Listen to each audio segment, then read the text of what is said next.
Alhamdulillah ada Pak Aang dari Pamekasan ikut bergabung. Lama nggak gabung ini, lama nggak join. Suaranya kecil Pak, kurang besar. Iya, lama nggak join, Bu Sekretaris. Iya. Banyak kegiatan di Winsa itu. Iya. Oh sekarang jadi mahasiswa S3 Winsa? Ya gitulah kira-kira. Alhamdulillah. Biar ngejar Bu Sekretaris nih. Berarti sama dengan Pak Roni. Ya, Pak Roni. Terus ada Pak Erik dari BRI Syariah. Ya, Pak Erik, saya satu kelas, Pak Erik. Oh, alhamdulillah. Salam, Pak. Oke, ya. Saya sampaikan nanti. Ada banyak loh, Bu. Sekitar 23. Satu kelas. Ya, dijadikan 2 kelas. Oh. Kita mulain ya. Ya, Gus Wadud. Ya, Ustaz Wadud, apa kabar? Apa ini? Assalamualaikum, apa kabar Ustaz Wadud? Gus Wadud disapa loh. Afwan Ustaz, lama nggak mendengarkan suara antum. Maaf, Pak Du. Alhamdulillah, kita mulain ya. Iya, Gus Wadud. Yuk silakan. Oh, ada tulang Iskandar. Assalamualaikum Assalamualaikum warahmatullahi wabarakatuh. Alhamdulillahirabbil alamin wassalatu wassalamu ala asrofil anbiya'i wal mursalin amma ba'du. Ikhwan akhwat fillah, saudara-saudari, rekan-rekan kita yang saya hormati, malah kita bersyukur pada Allah pada siang ini kita bisa bertemu di dalam majelis ilmi. Walaupun ini ada di majelis Zoom, tapi semoga ini bagian daripada majelis ilmu yang mendapatkan barakah dari Allah Subhanahu wa taala.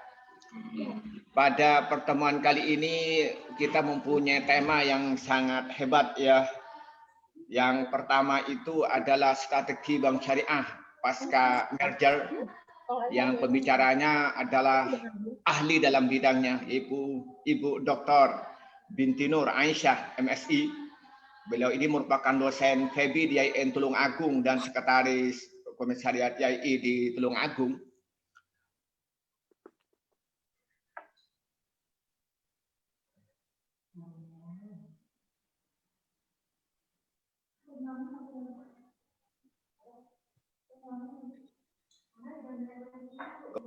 Keuangan Islam di Universitas Muhammadiyah Sidoarjo. Nah, seharusnya kita membicarakan secara makro dulu tentang perbankan syariah, tapi dengan beberapa hal ini kita membicarakan lebih dulu tentang strategi LKS bertahan di masa pandemi yang akan disampaikan oleh Bu Reni ya. Kita tahu dengan akibat COVID-19 ini banyak usaha-usaha yang mengalami kemunduran, terutama UMKM, sehingga banyak UMKM ini yang gulung tikar karena mereka tidak bisa berproduksi, yang diakibatkan keterbatasan dana dan juga keterbatasan pemasaran ya. Nah, LKS ini yang sebagian besar nasabahnya adalah UMKM. Maka ketika UMKM bermasalah, otomatis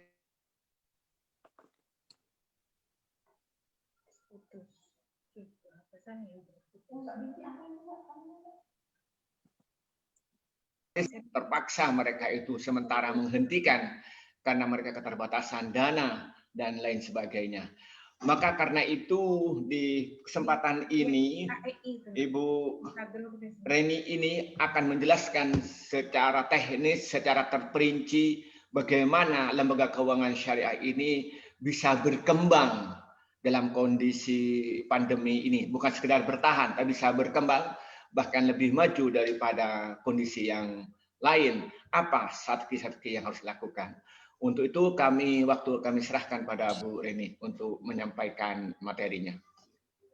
Baik, terima kasih Pak Abdul Wadud.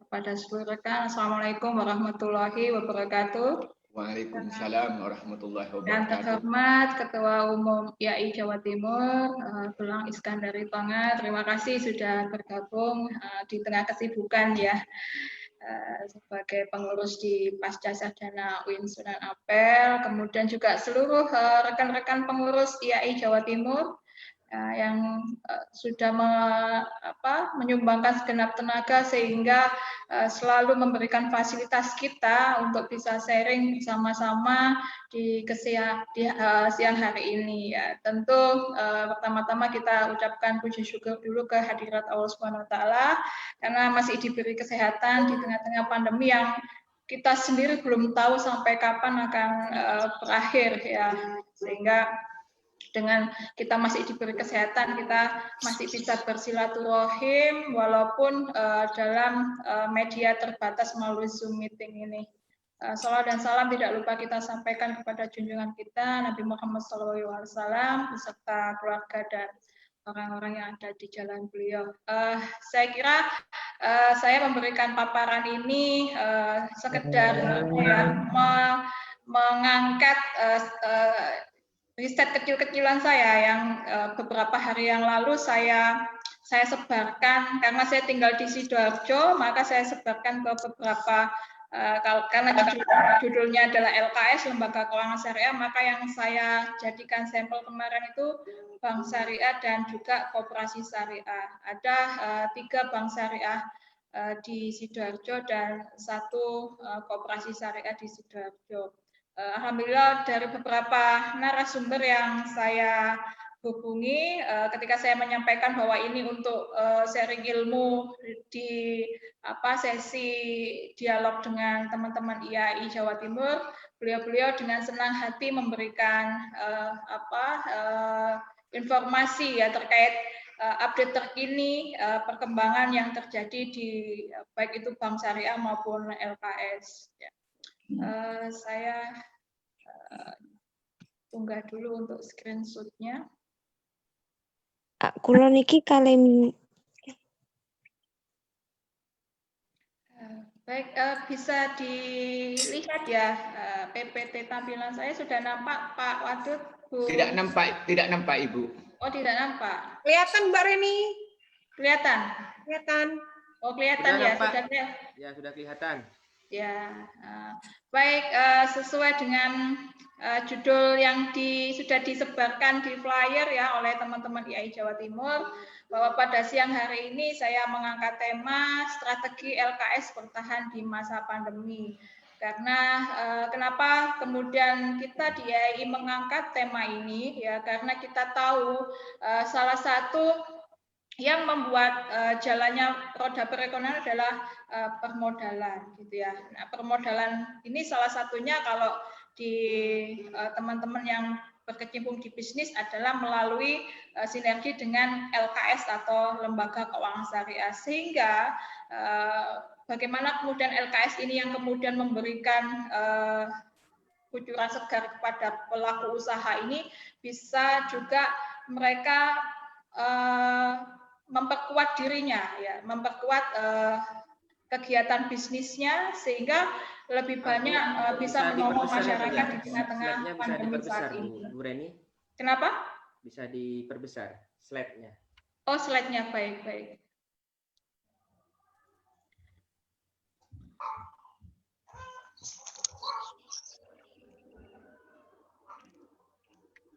Gini ya, Pak ya.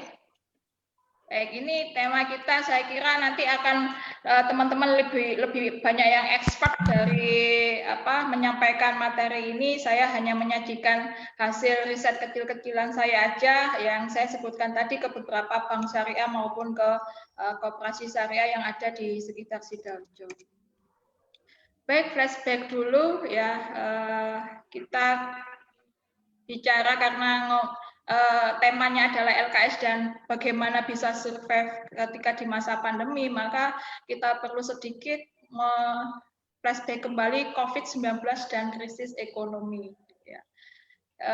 Kalau kita bicara itu apa yang kita alami pandemi ini kayak mimpi gitu ya, yang tidak pernah kita bayangkan sama-sama, seolah-olah ini mimpi yang tidak kunjung usai gitu ya. Pada Maret 2020 awal mungkin ancaman COVID ini belum dirasa serius gitu ya. Kemudian perkembangannya sangat cepat sehingga di akhir April 2020 itu sudah banyak yang terinfeksi, bahkan banyak korban jiwa yang meninggal dunia akibat virus COVID-19 ini. Sehingga kemudian itu yang membuat beberapa pemimpin di seluruh penjuru dunia harus membuat tindakan-tindakan, ya salah satunya melakukan lockdown ya di berbagai negara, sehingga hal ini menyebabkan gelombang ekonomi pun ikut tershutdown ya, berhenti ya di seluruh dunia gitu ya. Di Indonesia saja seperti yang kita ketahui beberapa waktu yang lalu di Jakarta diberlakukan lagi PSBB ya. Sehingga ini yang kemudian membuat gelombang ekonomi di negara kita semakin mengalami penurunan ya. Di berita juga disampaikan bahwa kita juga menghadapi resesi saat ini. Kemudian yang ketiga adalah dengan kondisi seperti itu sehingga rantai pasokan global pun terhambat ya. Otomatis produksi dan konsumsi masyarakat pun terganggu. Nah, ini juga akhirnya akan berdampak bagaimana dengan LKS gitu ya, karena LKS juga berinteraksi dengan masyarakat, dengan nasabah yang notabene mereka semua terdampak oleh COVID gitu.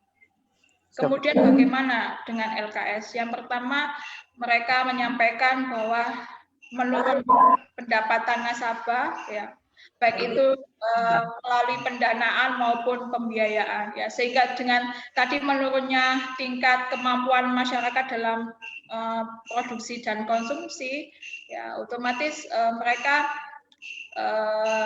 berkurang juga pendapatan. Biasanya yang pendapatannya bisa ada lebih untuk disimpan di bank ya, kemungkinan ya yang disimpan sedikit atau bahkan tidak ada yang disimpan gitu ya. Belum lagi dengan pembiayaan gitu ya. Pembiayaan yang biasanya dengan kondisi normal mereka bisa mengangsur pembiayaan itu dengan lancar ya, karena tadi pendapatannya akhirnya berkurang atau bahkan kehilangan pendapatan karena PHK, akhirnya tidak bisa menyelesaikan pembiayaannya dengan seperti biasanya atau kurang lancar gitu ya. Sehingga kemudian imbasnya kemana? Imbasnya adalah meningkatnya potensi peningkatan NPF ya, Net Performance Finance gitu ya. Jadi rapot pembiayaannya pun akhirnya rapot pembiayaan nasabah pun akhirnya mengalami terdampak juga akibat penurunan ya, sehingga kemudian karena peningkatan NPF maka akan berimbas lagi juga kepada apa? Meningkatnya biaya PPAP ya. Biaya terkait dengan pencadangan aktiva produktif ya, yang harus ditanggung bank, sehingga ini kemudian akan mengurangi laba bank ya. Ya, untuk mengantisipasi semakin merebaknya virus yang beredar di masyarakat itu, maka bank pun membuat suatu regulasi juga ya, yang itu juga mengacu kepada ketentuan yang sudah disampaikan oleh pemerintah terkait berubahnya pola hidup menjadi new normal. Ini kemudian bank harus benar-benar didorong memaksimalkan potensi yang dimiliki ya untuk bisa mengembangkan teknologi gitu ya. Mungkin yang dulu ketika mau mengembangkan teknologi masih nanti-nanti ya, dengan adanya kondisi seperti ini, mau tidak mau bank berpacu untuk meningkatkan teknologi sehingga tetap bisa memberikan pelayanan kepada masyarakat. Nah, ketika kita sudah tahu bagaimana yang terjadi di LKS ya, kemudian mereka juga menyampaikan terkait apa sih yang kemudian dilakukan LKS, karena mereka tidak mungkin menghentikan kegiatannya ya. Yang bisa dilakukan adalah meminimalkan dampak yang semakin buruk terhadap LKS ya. Oleh karena itu ada beberapa hal yang dilakukan oleh LKS. Yang pertama adalah melakukan clustering data nasabah, sehingga nasabah itu benar-benar didata ya, menurut besar kecilnya impact yang diterima oleh nasabah. Apakah nasabah itu termasuk low impact, medium impact, atau high impact terhadap COVID. Ini dilakukan LKS ini bisa memberikan treatment yang tepat kepada masing-masing nasabah, sehingga nasabah tidak bisa dipukul rata semua dalam memberikan treatment gitu ya.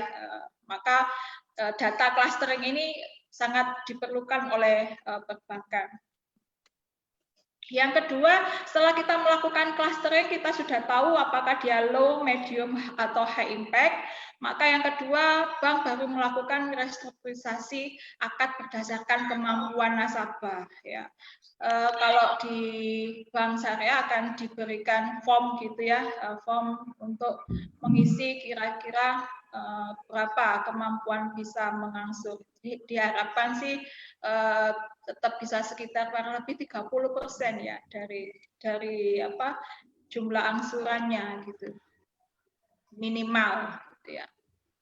Kemudian setelah itu dilakukan, setelah direstrukturisasi, supaya sudah restrukturisasi ini bisa berjalan dengan baik, maka dilakukan monitoring secara ketat ya kepada nasabah yang tadi sudah dilakukan relaksasi lah. Kalau relaksasi kan mereka harus akad ulang ya.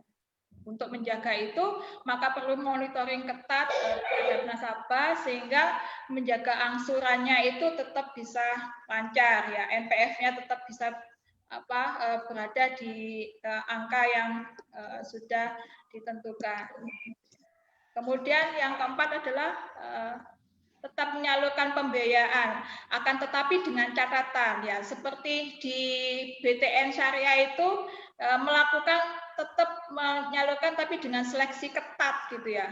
Mereka hanya akhirnya pembiayaan untuk sektor retail KPR gitu ya, dan itu pun tidak semua disetujui ya. Mereka rata-rata yang punya safety income gitu ya, seperti PNS gitu. Dan yang kerjasama dengan LKS itu yang payroll-nya itu menggunakan gitu ya. Atau bahkan melakukan hold pengajuan ya, bukan berarti pengajuannya ditolak, tapi di hold dulu sampai dirasa waktu yang tepat untuk dicairkan gitu. Jadi kemungkinannya itu seleksi ketat adalah tidak dicairkan atau dicairkan tapi masih nanti di hold dulu pengajuannya, nunggu waktu yang tepat untuk dicairkan. Nah itu kalau di bank kan sudah mereka melakukan assessment dulu sebelum mencairkan pembiayaan, melakukan analisis terhadap pengajuan pembiayaan yang dilakukan oleh nasabah. Yang kelima ya, untuk menjaga tadi ya likuiditas dan permodalannya, maka dilakukan memperbesar penghimpunan dana murah. Jadi diperbanyak sosialisasi ya untuk masyarakat bisa menyimpan dalam bentuk tabungan dan giro. Kemarin kalau di BSM itu mereka melakukan sosialisasi ke beberapa institusi itu ya, seperti di mana sekolah-sekolah gitu ya, kemudian di instansi-instansi pemerintah dan juga ada di beberapa BUMN. Kemudian meningkatkan funding retail ya, dan memberikan bagi hasil yang kompetitif. Nah, ini supaya masyarakat ini lebih tertarik menyimpan dananya di bank, maka bank memberikan stimulusnya bagi hasil yang kompetitif, sehingga mereka ketika menaruh dananya di bank, mereka merasa punya manfaat ya yang lebih gitu, daripada mereka menaruh uangnya hanya di rumah. Kemudian yang ketujuh adalah menjaga trust atau kepercayaan ya. Karena ini adalah lembaga jasa, ya maka memang kepercayaan ini sangat diperlukan, ya. Apalagi ini adalah mengelola dana nasabah, gitu ya. Dan juga tetap menjaga produktivitas, ya. Tadi melakukan peningkatan pelayanan melalui teknologi digital banking, ya. Bahkan di BSM ini dengan menggunakan digital banking ini nanti ada di result itu. Mereka fee based income-nya naik, gitu ya, karena orang banyak menggunakan electronic channel, gitu ya. Segala transaksi menggunakan elektronik, gitu ya. Sehingga ini menyebabkan fee based income-nya meningkat.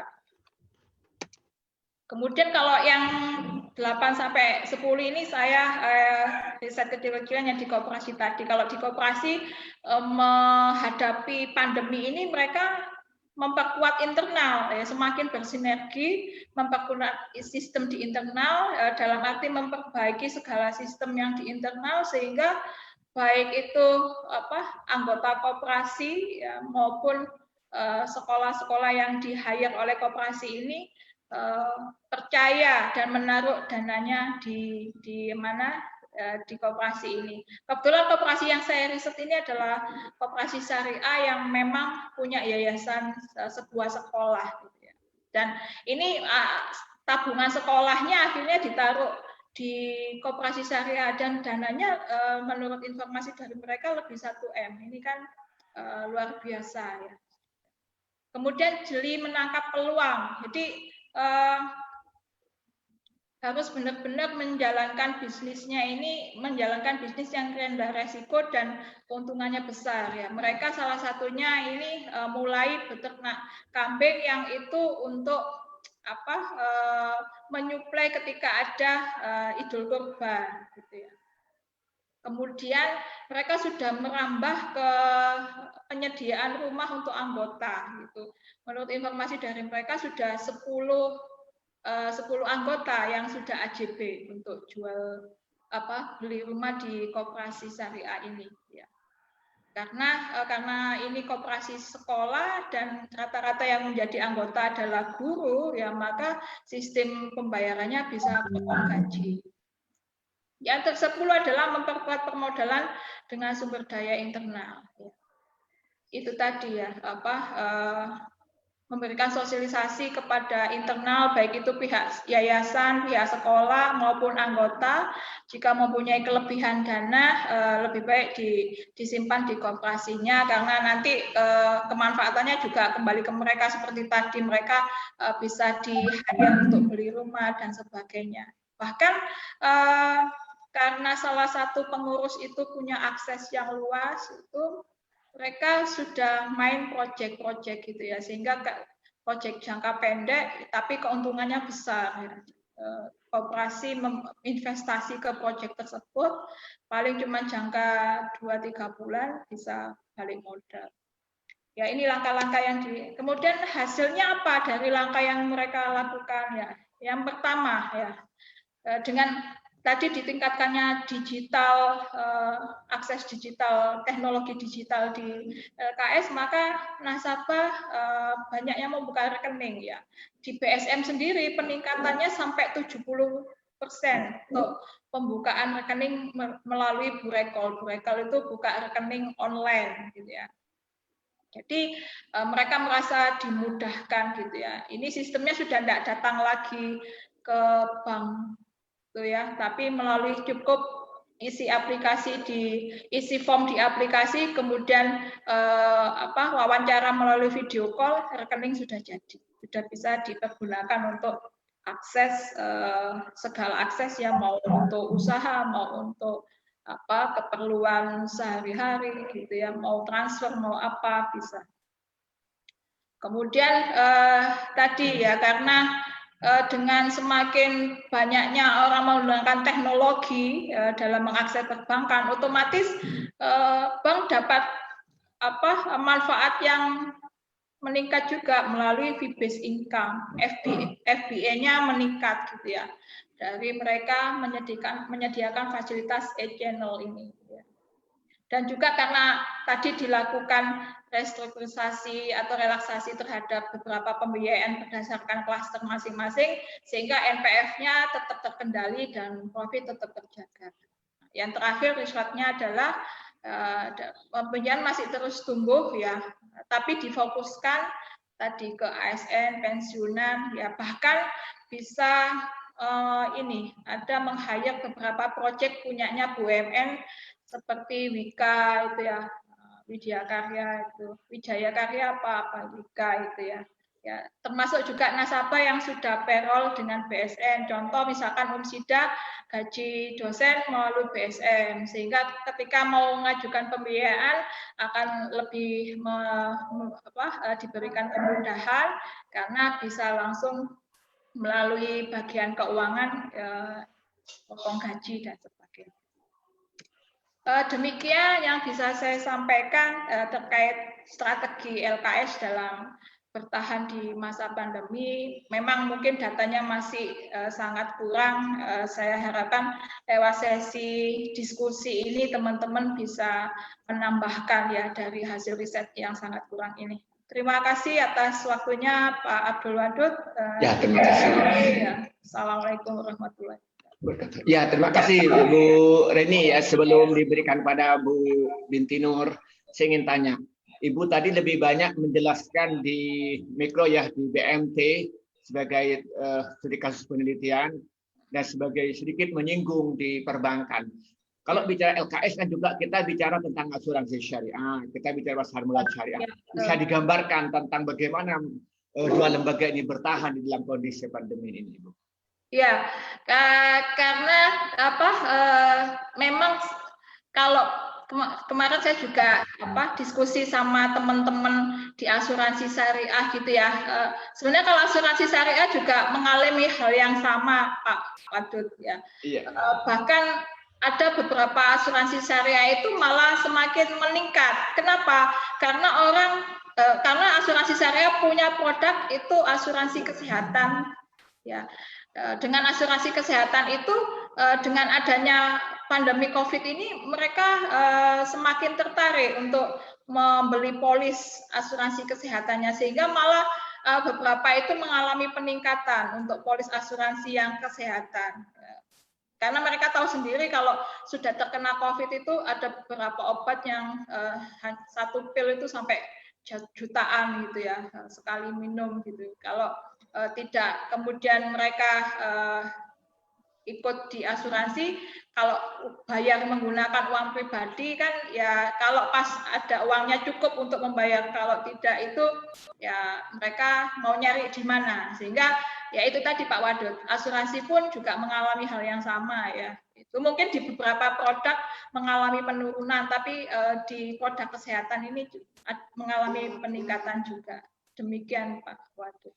Kalau di pasar modal, Ibu, barangkali ada informasi di pasar modal? Kalau pasar modal saya masih belum, Pak. Kemarin saya masih diskusinya dengan teman-teman di perbankan syariah sama di asuransi syariah. Nanti masih hari di Oktober ini kami di Umsida ada sesi untuk pasar modal syariah.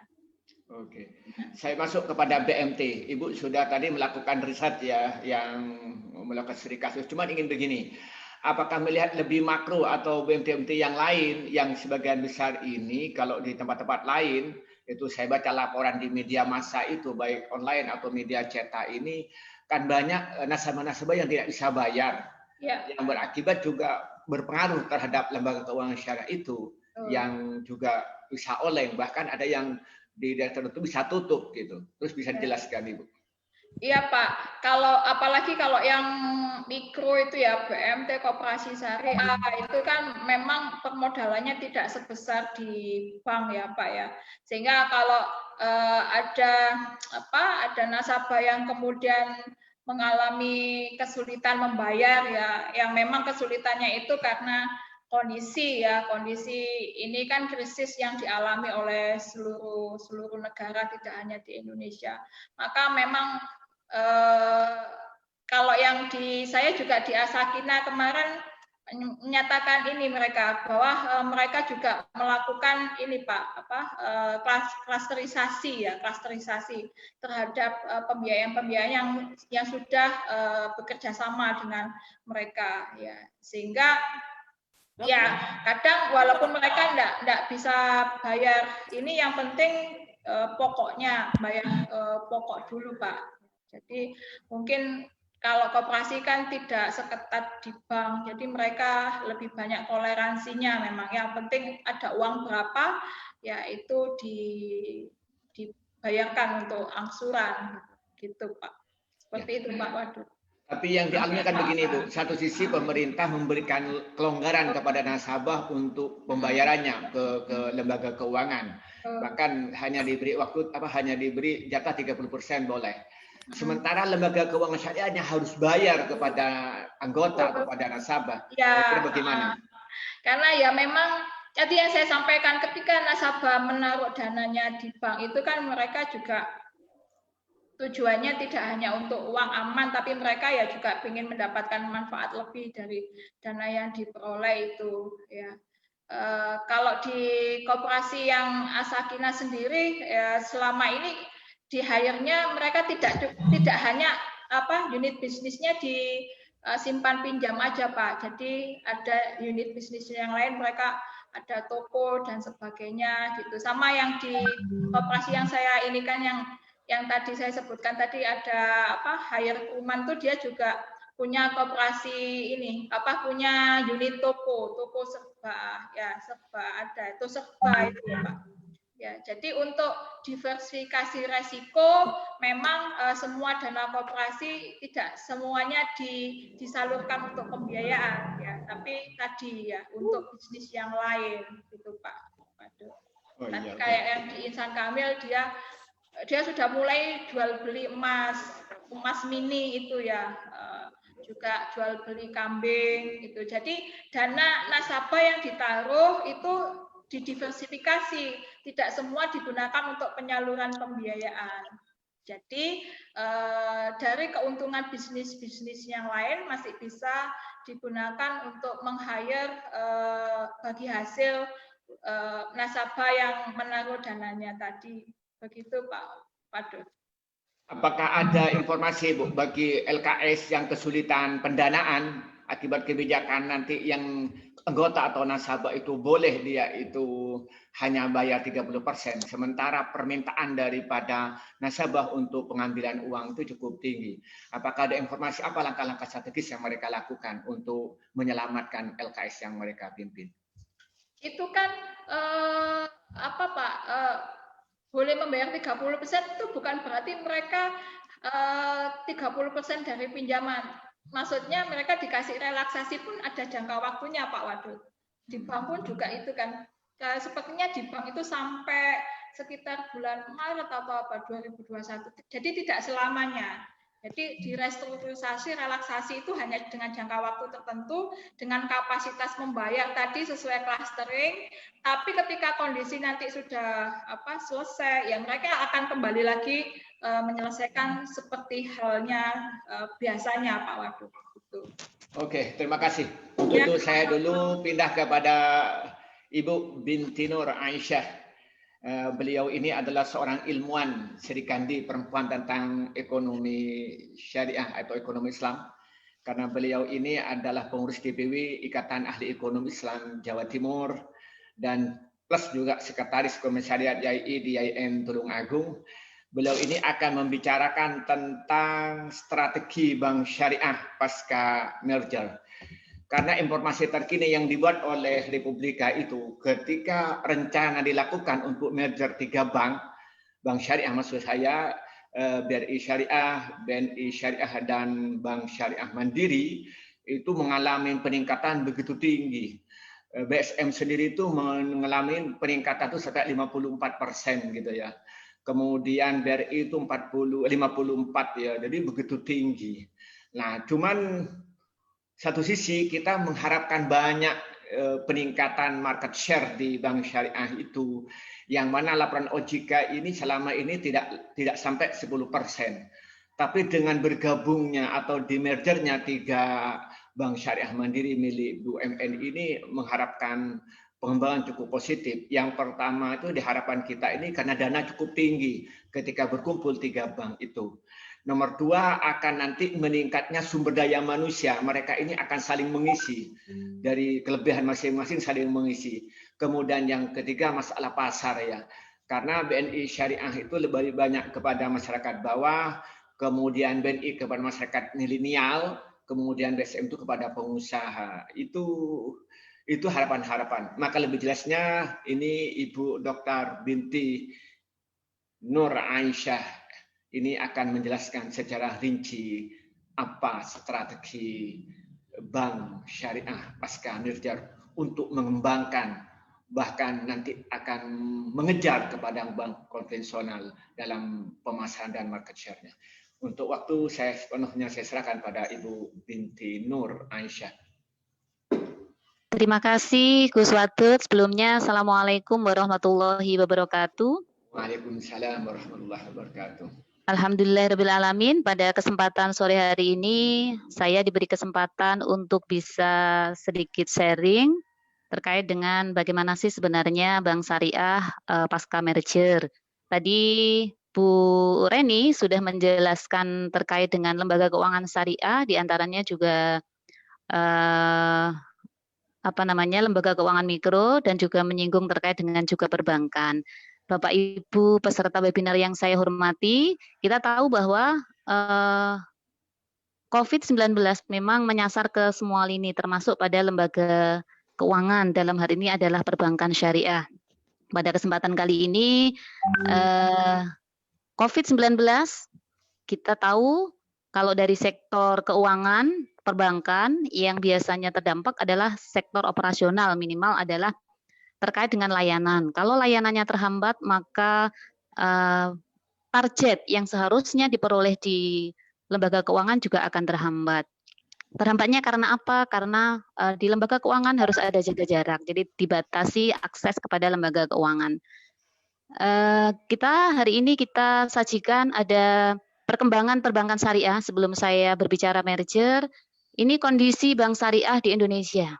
Hari ini Bank Umum Syariah ada 14 bank umum syariah, yang saya warna kuning ini adalah Bank Syariah BUMN yang menurut Menteri BUMN yang rencananya akan merger yang rampung pada Februari 2021, di mana Bank Umum Syariah 3 level memang yang tertinggi kantor cabang yang terbanyak diantaranya Bank Syariah Mandiri, disusul oleh Bank BNI Syariah dan disusul Bank BRI Syariah.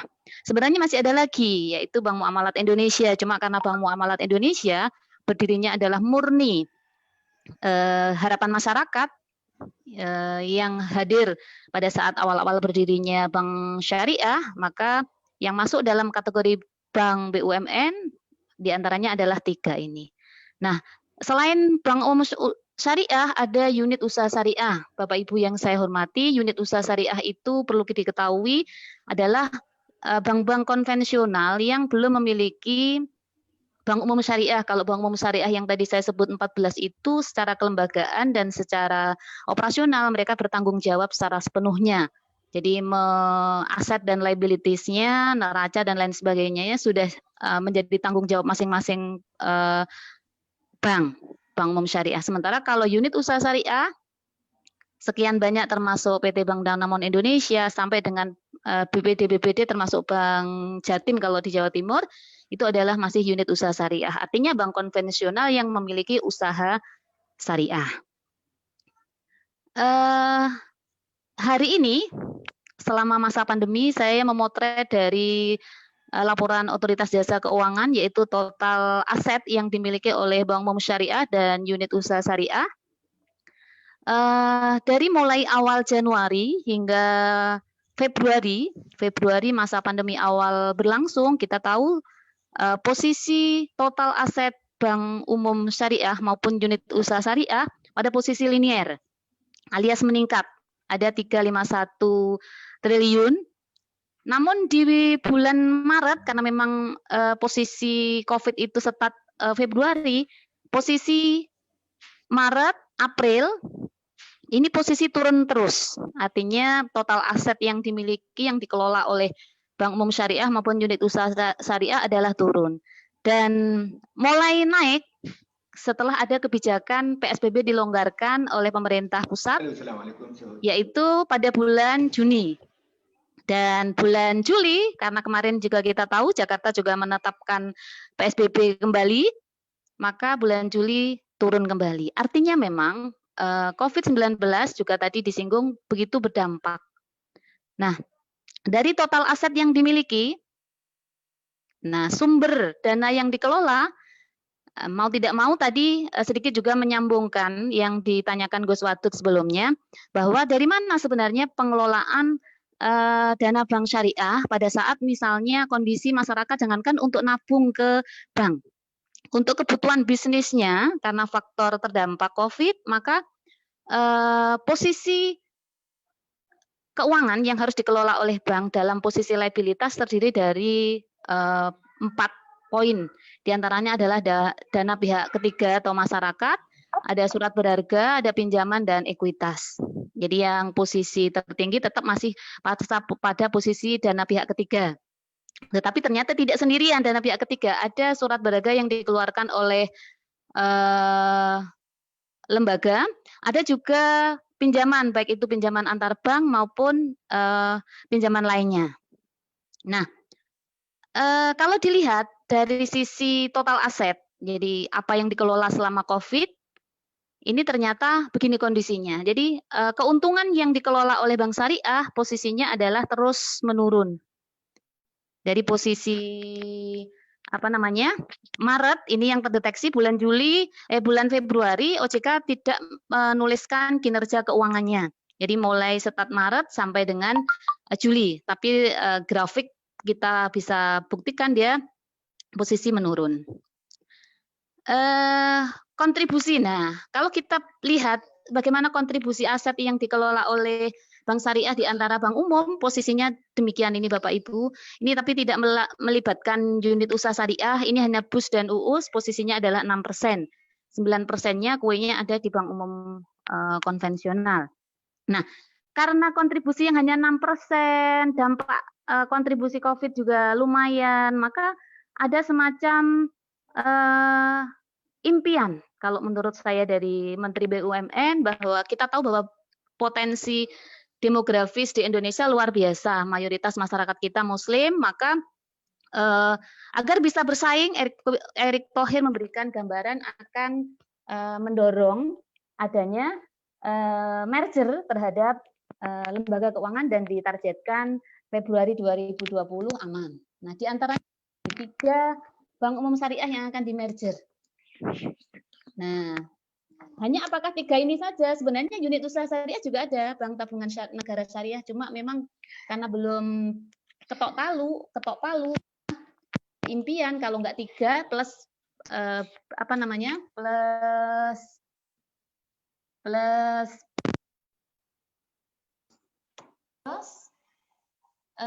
posisi unit usaha syariah yang tadi saya sebut. Nah, ini dari 3 bank umum syariah kalau dikelola, tadi kan karena faktor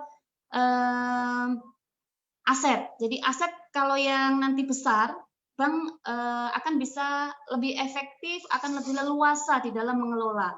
Jadi kalau selama ini asetnya sendiri-sendiri, bersaing sendiri-sendiri, bahkan antar sesama bank syariah pun itu saling bersinggungan, maka dengan bersatunya totalnya ada 213 triliun kalau seandainya nanti jadi merger. Nah, untuk apa kira-kira aset kalau sudah jadi merger? Apakah ya sudah kita nina bubuk karena sudah besar? Tadi disinggung bahwa prolognya Gus Wadud dengan besarnya aset, kita juga punya tantangan baru, yaitu tantangannya SDM. Karena SDM-nya pasti juga ikut bersatu, atau mungkin bahkan ada yang akhirnya kena likuidasi, jadi hanya dibutuhkan sekian karena proses efisiensi. Saya hanya menggambarkan dari 213 triliun, kita tahu bahwa selama ini yang terjadi adalah ATM. Harapannya juga ATM-nya nanti bertambah, karena selama ini ATM-nya berpusat di kota-kota, maka dengan tingginya aset, maka dia bisa berkembang lebih besar. Mobile banking juga demikian. pembiayaan meningkat, harapannya juga begitu. Jadi targetnya dengan dia bisa efisien, maka dia bisa mengelola usaha ini dengan baik, sehingga kontribusi ke sektor real itu akan lebih besar untuk pembiayaan.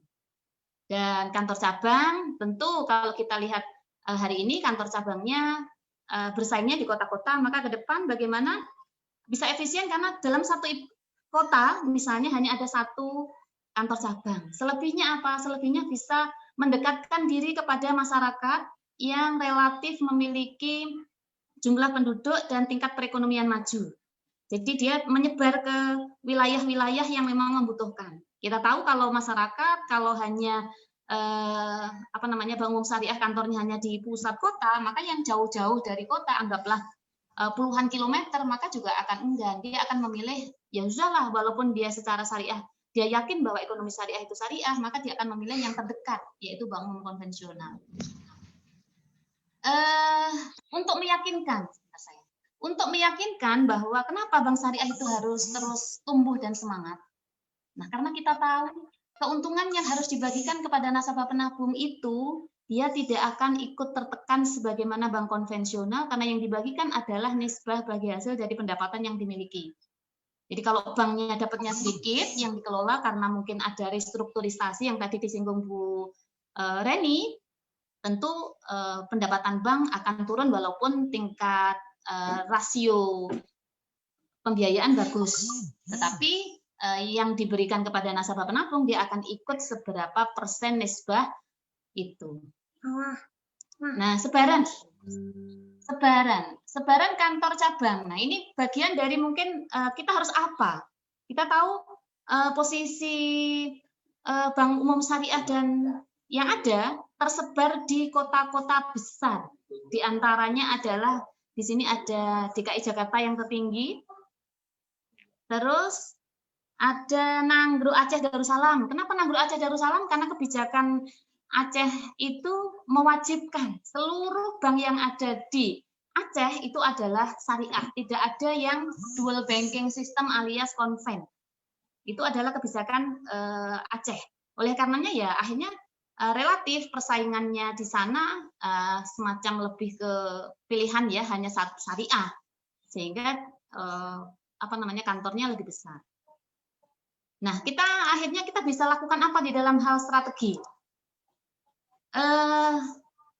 Seperti halnya yang sudah dikeluarkan oleh Otoritas Jasa Keuangan, kita masih tetap akan lakukan karena memang COVID masih berjalan. Maka POJK 11 tahun nomor 3 2020 tentang stimulus perekonomian nasional sebagai kebijakan counter cycle dampak penyebaran coronavirus masih tetap dijalankan.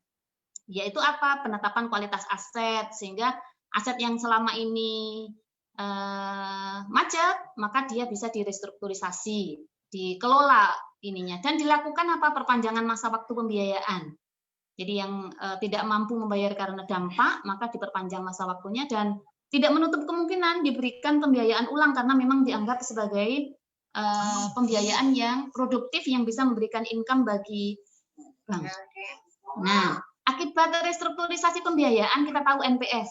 Alhamdulillah, ya ini artinya bahwa kinerja kebijakan atau kebijakan yang dikeluarkan oleh Otoritas Jasa Keuangan ini berhasil. Berhasilnya bagaimana? NPS yang ditargetkan karena restrukturisasi dia terus melandai. Artinya semakin kecil pembiayaan yang bermasalah, maka lembaga itu semakin baik. Sehingga tujuannya ada POJK 11 ini berhasil dalam tanda kutip mulai bulan 3 sampai dengan bulan 7. Terus strategi berikutnya memacu pertumbuhan bank syariah dengan menyebar kantor cabang atau layanan tadi.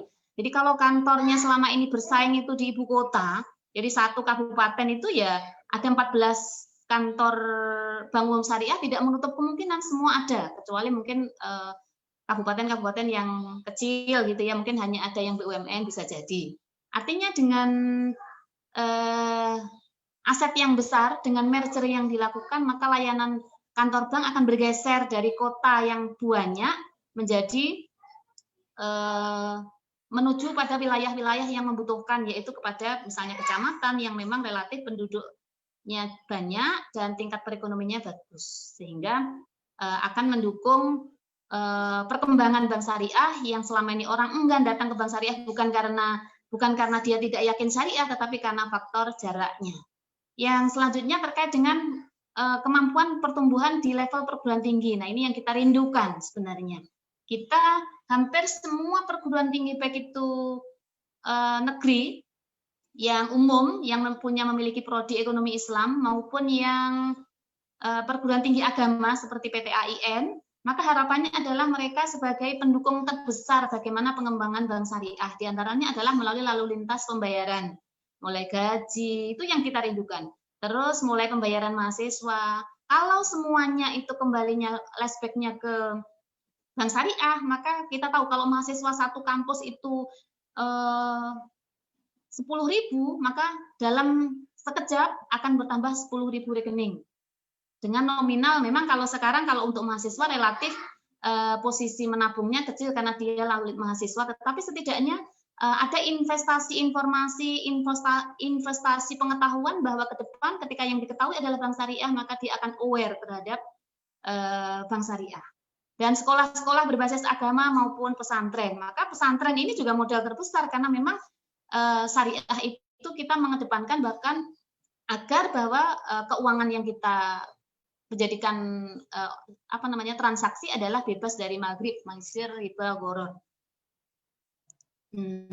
Yang selanjutnya tadi juga sudah disinggung oleh Bu Reni, memaksimalkan digitalisasi layanan.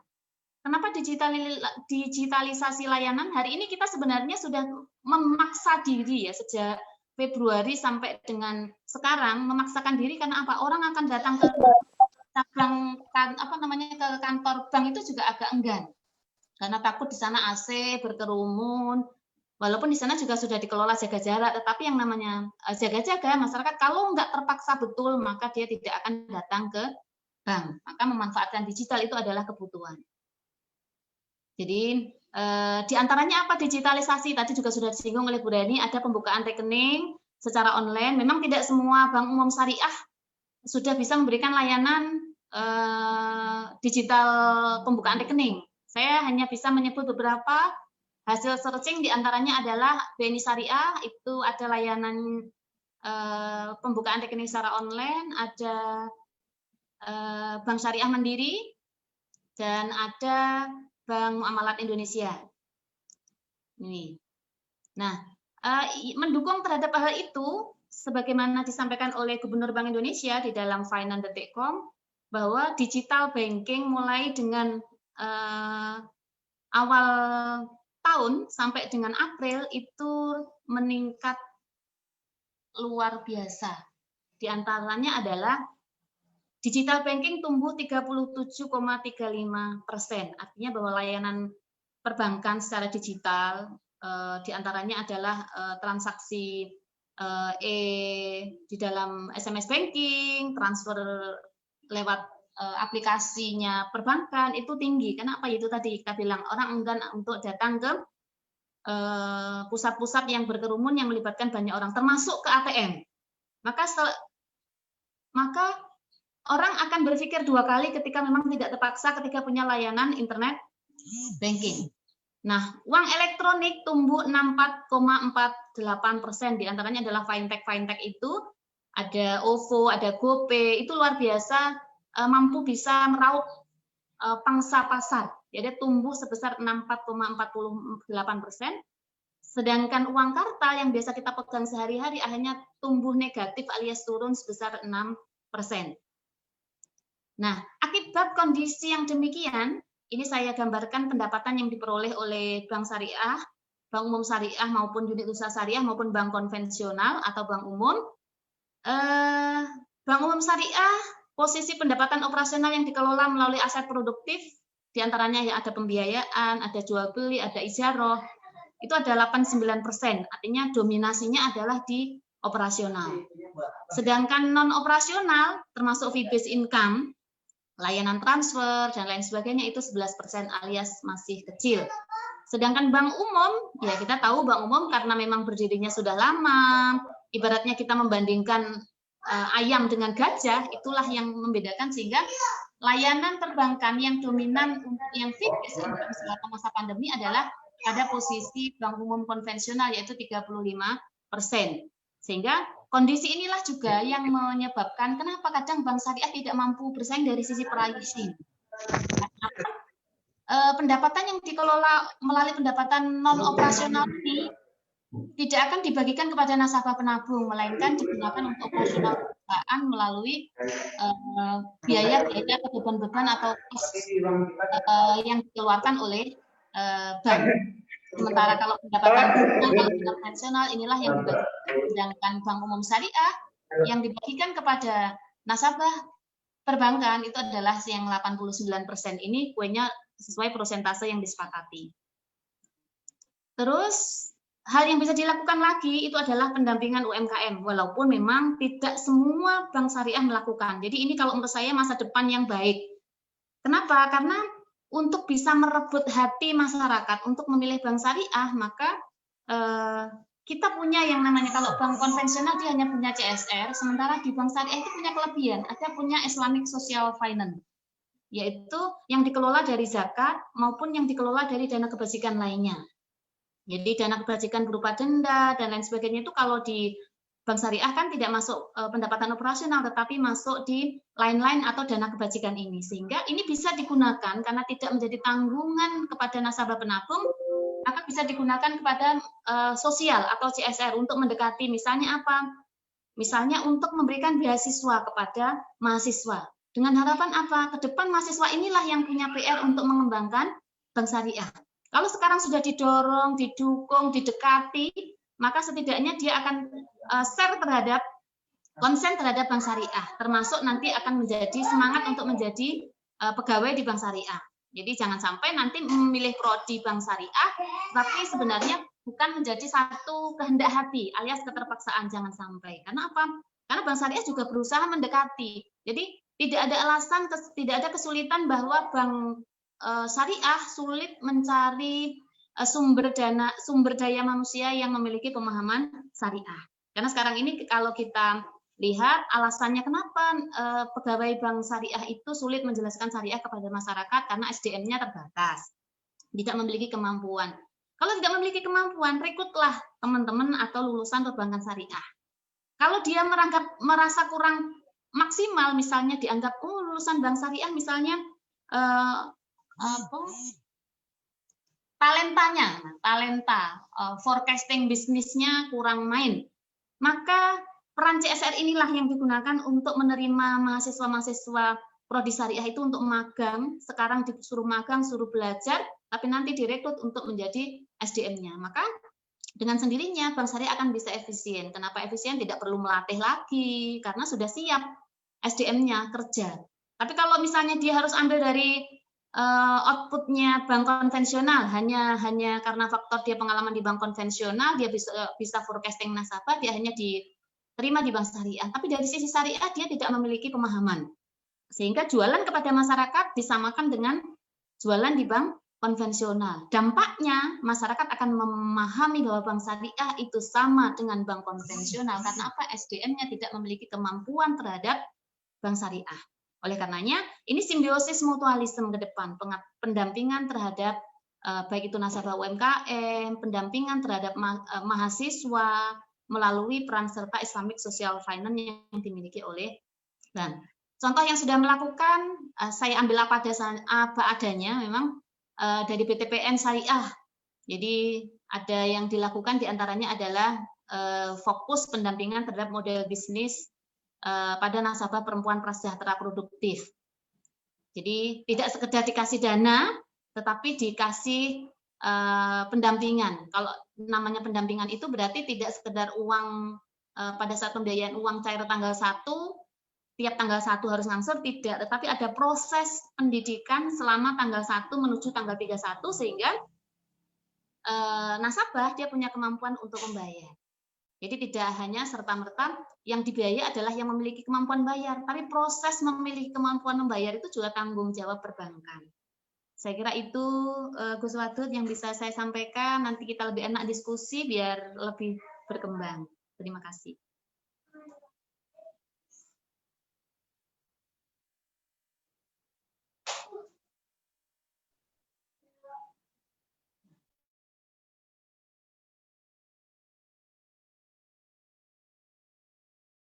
Nggak ada suaranya, masih di unmute Pak Wadud. Ya, terima kasih Ibu atas penyampaiannya. Di Mesir itu Bu ada seorang perempuan namanya Aisyah Abdurrahman yang terkenal bintu Syati. Dia mempunyai tafsir yang menggemparkan dunia karena dia menulis tafsir dalam pendekatan sastra ya. Nah, di Indonesia ini ada Binti Nur ya yang memahami tentang ilmu ekonomi begitu mendalam terutama perbankan. Ada yang menarik dari penjelasan Ibu tadi itu dari SDM yang ada. Saya pernah lakukan penelitian dulu pada 2011 sampai 2014 di bank-bank pemerintah itu sebagian besar adalah bank syariah, maksud saya itu adalah rata-rata urusan umum. Nah, setelah saya diskusi dengan mereka itu jawabannya sederhana. Lebih mudah memasyariatkan orang ekonomi daripada mengekonomikan orang syariah gitu. Itu jawaban mereka. Kira-kira bagaimana penjelasan Ibu tadi, penjelasan tentang banyak ya pegawai dari bank syariah ini ternyata tidak bisa menjelaskan dengan pendekatan syariah dan paradigma mereka masih paradigma konvensional. Kalau saya kira saya punya perbandingan yang sama juga Gus. Artinya saya pernah menghadirkan karena mata kuliah saya adalah manajemen pembiayaan bank syariah, tentu saya tidak mau teoritis ya Gus ya. Saya coba menghadirkan bagian marketing dari salah satu bank umum syariah. Saya datangkan ke kampus di 4 kelas yang saya miliki. Tapi yang pasti Bapak pada saat menjelaskan terkait dengan pembiayaan itu jauh Gus. Kalau kita mengenalkan kepada orang itu kan yang kita coba ambilkan hatinya. Jadi agar dia posisinya adalah tidak sekedar berbicara bahwa saya butuh uang. Karena kalau di bank syariah, harga tidak bisa bersaing. Contohnya kalau kita murabahah, kita rata-rata 1,5%. Kita kalah dengan yang namanya kur yang hanya 0,3%.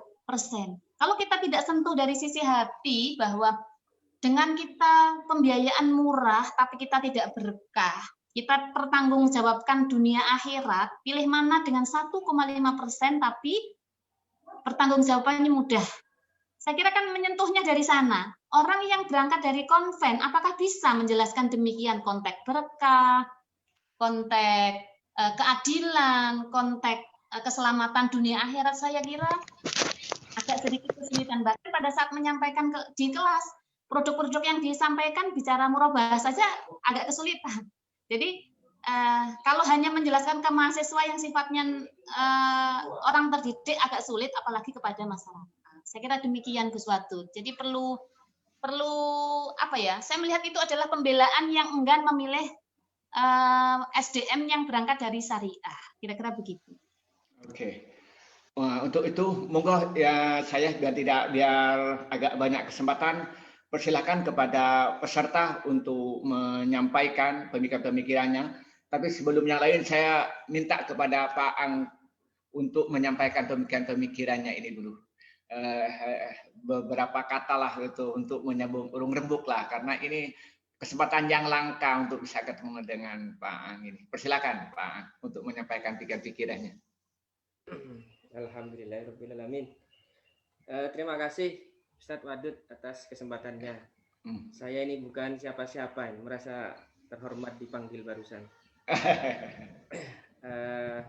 Yang pertama, selamat berjumpa kembali. Mohon maaf beberapa kali dialog saya tidak bisa hadir karena perkuliahan sudah mulai jalan di kampus kami dan kita masih mengkombinasikan dua sistem pembelajaran, daring dan luring, Ustaz. Jadi 50% luring, 50% daring. Jadi agak sibuk lah gitu. Dan waktunya juga karena basisnya pesantren. Jadi waktunya pas siang. Jadi jam-jam segini nih. Nah, hari ini memang saya minta izin libur tidak ke kampus untuk mengikuti dialog. Baik, terima kasih kepada dua pemateri. Kalau saya sebenarnya begini, dari dua pemateri tadi ada satu fakta pembanding barangkali. kalau di Bu Reni tadi menjelaskan salah satu solusi dari dampak pandemi ini lembaga keuangan atau LKS adalah dengan pengembangan teknologi atau digitalisasi sehingga calon nasabah atau nasabah mudah untuk melakukan transaksi. Lalu kemudian juga fenomena merger. Memang kalau merger di satu sisi pasti seperti halnya perusahaan punya strength yang lebih kuat dibandingkan kita pisah-pisah. Namun juga ada kelemahannya, misalkan kalau ditinjau dari aspek perilaku konsumen, maka dengan di merger itu konsumen jadi tidak punya pilihan. Jadi tidak punya pilihan. Nah, disinilah kemudian saya pernah membimbing mahasiswa melakukan penelitian mengenai preferensi masyarakat desa terhadap produk-produk keuangan syariah. Nah, ada data yang unik tapi sebenarnya sudah bisa saya tebak. Ya. Ternyata begini, Ustadz Wadud. Iya. Jadi kalau di pedesaan itu kan sami'na wa ta'na pada tokoh. Maka dalam hal ini adalah kiai misalkan. Yang pertama, kalau kajian mengenai teknologi di daerah pedesaan saya pikir tidak begitu signifikan ya sebagai suatu alat ya, suatu metode untuk meningkatkan yang namanya nasabah ya, karena mereka cenderung emosional. Kalau kiainya atau tokoh masyarakat setempat itu prefer pada satu produk atau lembaga keuangan tertentu, itu masyarakat larinya ke sana itu. Ya, larinya pasti ke sana. Termasuk juga yang merger ini. Jadi yang merger ini kalau menurut saya akan jadi persoalan sebenarnya kepada bank syariah ya. Satu, masyarakat tidak punya pilihan ya, tidak punya alternatif pilihan karena bank syariah hanya ada satu itu. Bisa jadi tokoh masyarakat itu karena tak punya pilihan, ya itu bisa mengalihkan kepada yang lain. Nah, yang lain inilah yang kemudian menjadi suatu persoalan tersendiri untuk kemana ini larinya. Jadi itu saja mungkin semacam bagaimana menyikapi merger dengan masalah perilaku konsumen yang mereka lebih suka banyak pilihan daripada hanya satu pilihan. Dan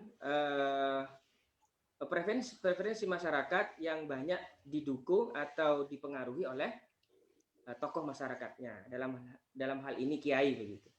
Terima kasih atas waktunya, Ustadz Wadud. Ya, terima kasih saya untuk ke Bu Reni dan juga kepada Bu Binti Nur. Ini ada problem nanti dihadapkannya itu setiap bank itu kan punya keunikan. Dan kemudian perilaku konsumen, itu nasabah mungkin ada kesukaannya pada bank-bank tertentu. Nah, kalau ini terjadi nanti dijadikan merger satu bank, mungkin keunikan akan hilang. Dan mungkin komunikasi jadi berubah. Justru dikhawatirkan nanti tuh market share-nya itu turun. Kira-kira bagaimana penjelasannya baik menurut Ibu Binti Nur atau Bu Reni? Persilahkan. Terima kasih Gus Wadud. Ya, potensi itu akan ada. Hanya memang kita tahu bahwa Bank Umum Syariah kita itu ada 14. Kalau berkurang 3, insya Allah masih 11. Berarti total nanti ada 12. Ada 12 Bank Umum Syariah, sehingga pilihan-pilihan terkait dengan Bank Umum Syariah itu masih terbuka lebar. Hanya memang ada satu pertanyaan. Apakah dari 12 lah berarti ya. Kalau 14, yang 3 itu bergabung menjadi 1, berarti tinggal 12. apakah 12 itu ada bergeser di pusat kota atau minimal kabupaten sampai ke wilayah atau tidak. Minimal yang 14 masih tetap bercakal di kabupaten, tetapi yang satu itu yang dia bisa merambah ke wilayah-wilayah. Dengan merambah, maka dia bisa memberikan efisiensi. Ketika efisiensi, maka posisinya dia bisa menjual, karena sumber dananya banyak, maka dia bisa menjual dengan nisbah bagi hasil yang lebih rendah. Sehingga yang selama ini misalnya 1,5 bisa jadi nanti bisa bergeser, misalnya menjadi 0,8% untuk yang murabahah. Itu adalah menariknya. Tetapi potensi-potensi memang yang negatif itu ya tetap ada, karena mau tidak mau nasabah yang memang sudah terlanjur jatuh cinta terhadap bank-bank tertentu, maka ini adalah PR-nya bagi perbankan itu untuk mempertahankan loyalitas nasabahnya. Artinya dengan banknya bergabung, maka substansi dari perbankan yang merger itu akan terwadahi. Misalnya yang suka terhadap Bank Syariah Mandiri atau yang suka terhadap BNI Syariah, maka ruhnya akan tetap bisa diperjuangkan dalam Bank Syariah yang baru atau yang hasil merger. Jadi tidak akan menghilangkan. Artinya ketemunya bank juga sebenarnya itu adalah bank awalnya, hanya memang ganti baju menjadi bank yang baru, yang sebutan yang baru, entah nanti bergabungnya menjadi namanya Bank Syariah Mandiri atau untuk menetralisir akan menjadi bank lain untuk bisa menjadi besar, karena untuk menghilangkan baju-baju sejarah atau istilahnya loyalitas yang memang sudah benar-benar melekat bagi masing-masing nasabah. Kira-kira begitu Pak Aang. Terima kasih. Jadi yang dikhawatirkan Pak Am begini, itu Bu. Jadi ketika tadi nanti di merger, maka satu manajemen. Maka ketika satu manajemen, mungkin nanti keunikan dari masing-masing bank itu kan hilang. Padahal kadang-kadang di daerah, baik itu tokoh-tokoh agama itu kan dia tertarik dengan keunikan dan bank tertentu. Sehingga misalnya ketika terjadi merger, maka itu jadi enggak. Nah, keengganan ini khawatir nanti justru lari kepada bank konvensional. Nah, itu mungkin yang ingin disampaikan oleh Pak Aang. Baik. Betul, Gus. Artinya bahwa keunikan itu yang memang harus diperjuangkan. Artinya masing-masing sisi tidak bisa menghapus seketika. Jadi perlahan tapi pasti bisa diperjuangkan. Ya. Monggo Bu Reni, barangkali ada tambahan. Saya mohon izin Pak Wadud. Menguji ya. Iya, oke. Ya, persilakan pada yang lain. Saya ingin minta ini Bu Tika untuk menyampaikan ini. Ya, ini nanti saya jawab, ada pertanyaan untuk saya di room chat tadi termasuk dari Pak Aang ya. Walaupun itu yang disampaikan Mbak Binti, saya kira memang setiap kebijakan tentu akan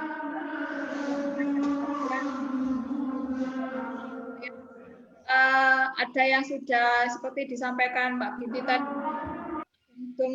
terkadang minded sama satu bank dan sebagainya.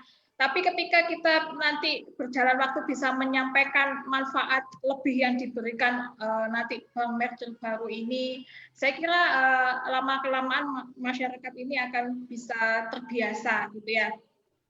Itu kan seperti manusia ya. Manusia aja ketika sudah cinta dengan seseorang, suatu saat bisa tidak cinta kan gitu ya.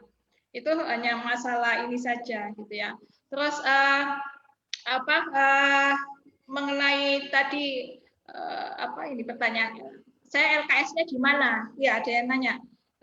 Kalau Mbak Reni tentang LKS syariah yang dipakai apa? Kalau saya bank, jujur hampir semua bank itu saya bermitra. Ya, walaupun tidak banyak ya. Dan saya, kenapa? Saya memang ingin menggali karakteristik masing-masing. Kalau saya belum sedang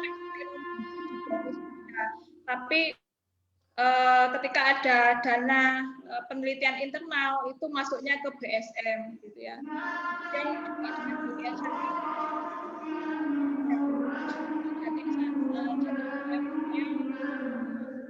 memang kalau saya sendiri tujuannya apa? Supaya semua bank syariah itu sama-sama maju tanpa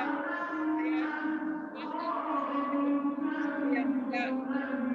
Kalau saya sih bank syariah itu wajib kita dukung sama-sama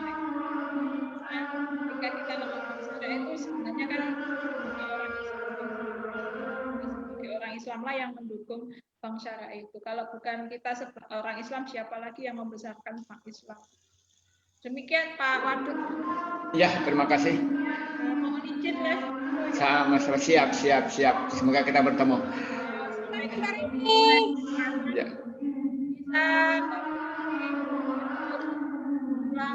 Kita masih ada ya? Salam warahmatullahi wabarakatuh.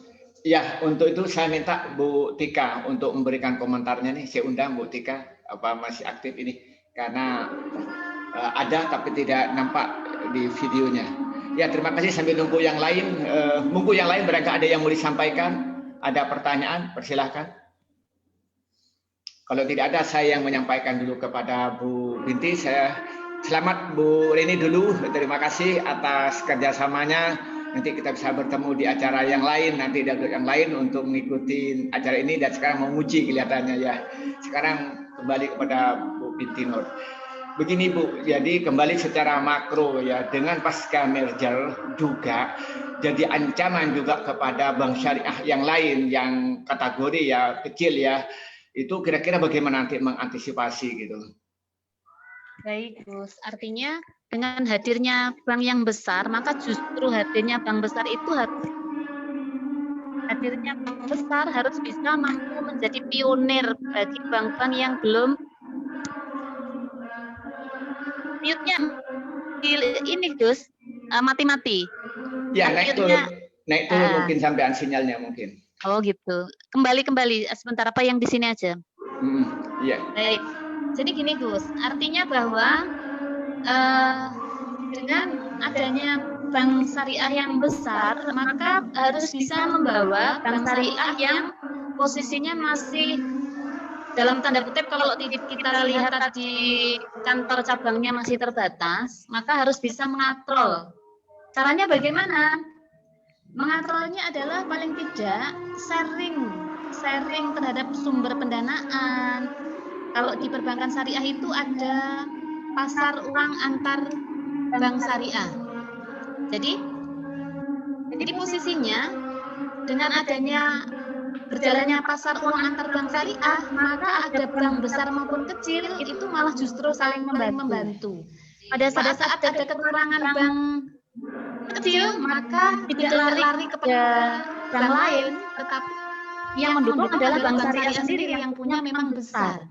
Karena tujuannya adalah sebagai satu panjatan, jadi tidak berjuang sendirian. Kira-kira begitu, Gus. Iya, terima kasih. Kedengeran suara saya, Ibu? Halo? Ya, halo? Ya, terima kasih. Monggo yang lain dulu. Barangkali ada yang disampaikan yang lain. Ya. Apakah pemerintah sudah memastikan apa masih dalam perencanaan ini? Karena kalau menurut media kan belum positif. Walaupun itu kelihatannya sudah mulai dikerjakan lebih teknis. Bahkan informasi di dalam katanya hanya nunggu tanda tangan dari pihak-pihak yang berwenang gitu. Sebenarnya bagaimana realitas? Kan lebih banyak gaungnya di luar daripada informasi yang sebenarnya kelihatannya. Betul, Gus. Artinya dengan ada webinar-webinar seperti ini, dengan adanya semangat motivasi pentingnya merger, maka insya Allah Ketuk Palu itu bisa tanpa ragu-ragu lagi.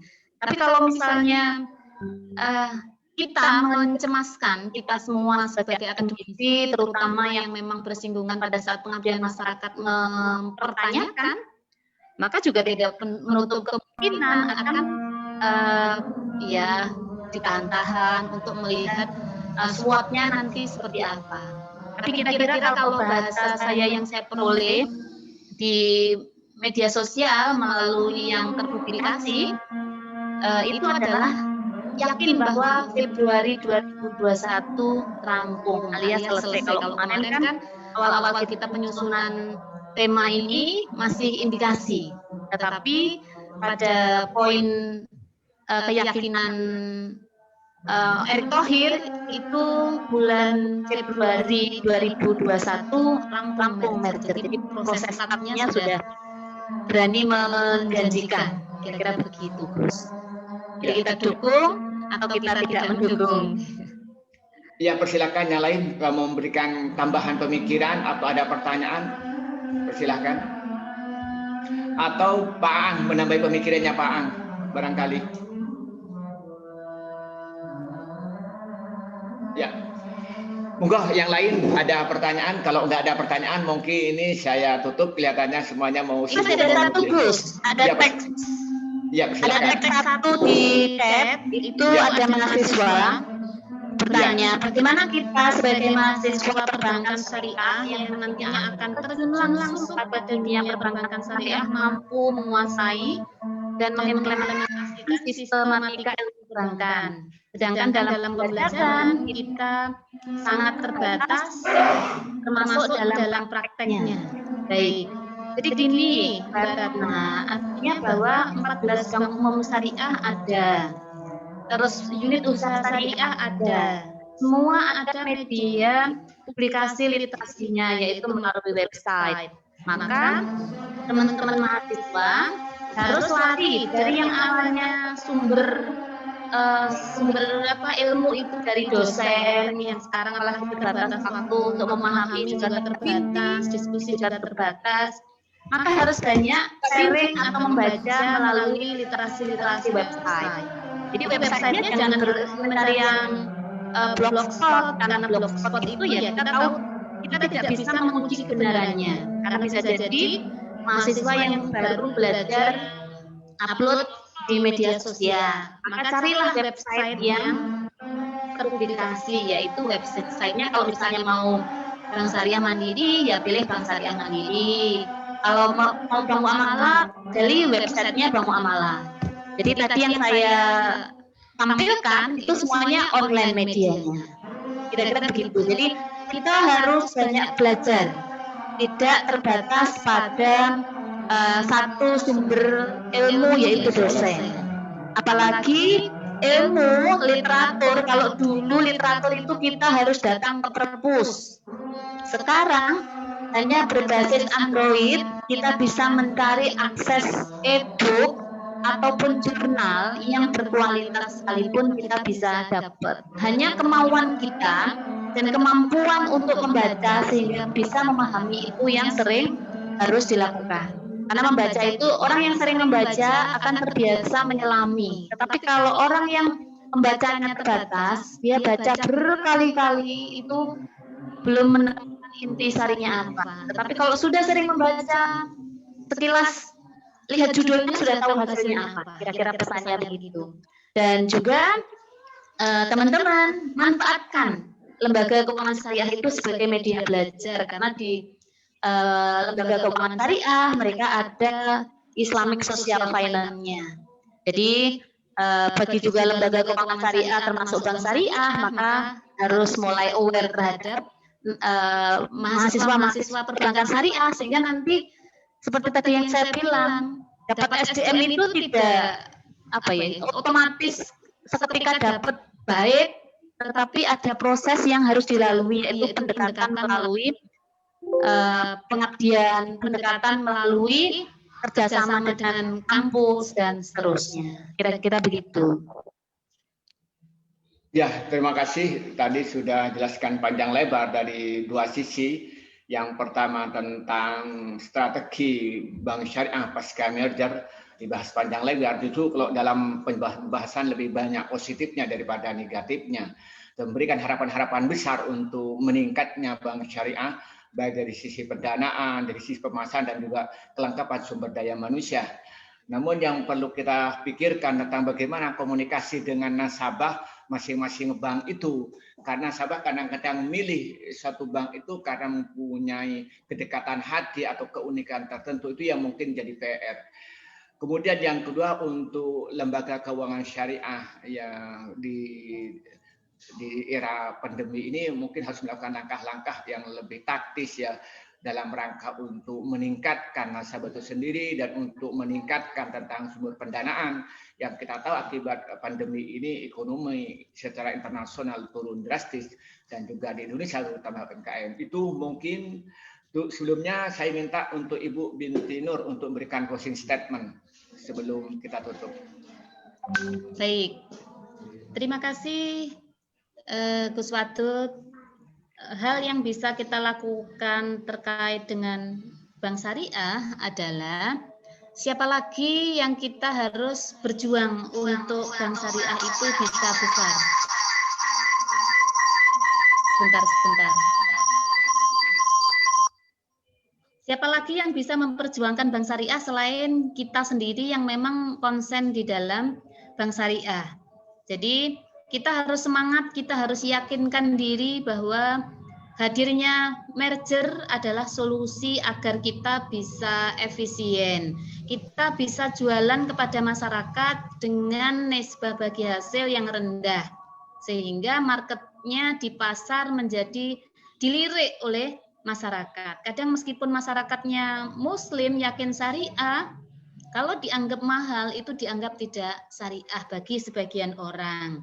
Tapi bagi sebagian orang yang memang sudah loyal, sudah yakin bahwa berkah itu lebih baik yang memang sesuai daripada murah tapi tidak berkah, maka akan memilih bank syariah. Maka kita bisa memilih dua sisi mata uang atau dua sisi pilihan sehingga bisa mengembangkan bank syariah. Mari kita dukung bersama-sama karena saya sebagai praktisi akademisi sangat berpikir kalau misalnya begini terus untuk bersaing juga berat, market share kita hanya 6%, rasanya untuk bisa kembali bergairah menjelaskan kepada mahasiswa, menjelaskan kepada masyarakat saat pengabdian itu juga agak kesulitan. Jadi seakan-akan kita itu menjelaskan seperti fata morgana gitu ya.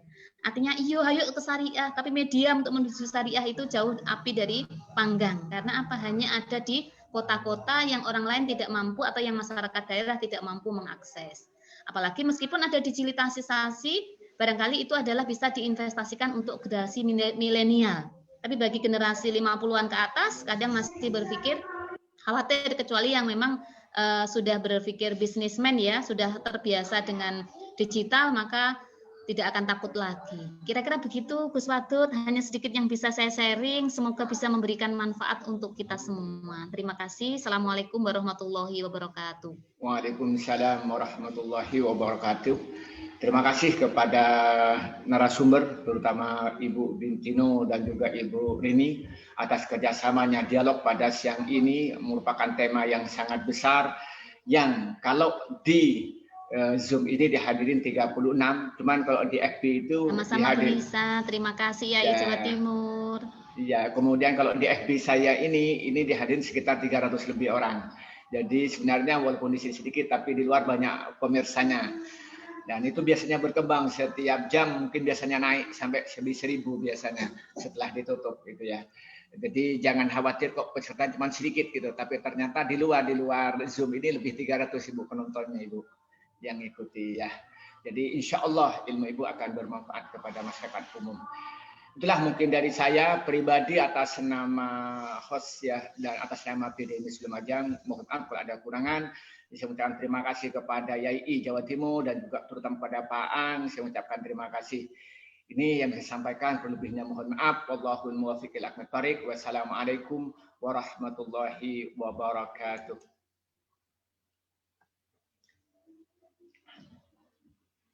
Ya, mungkin nanti kita sambung di lain kesempatan.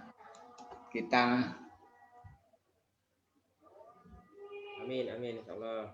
Kita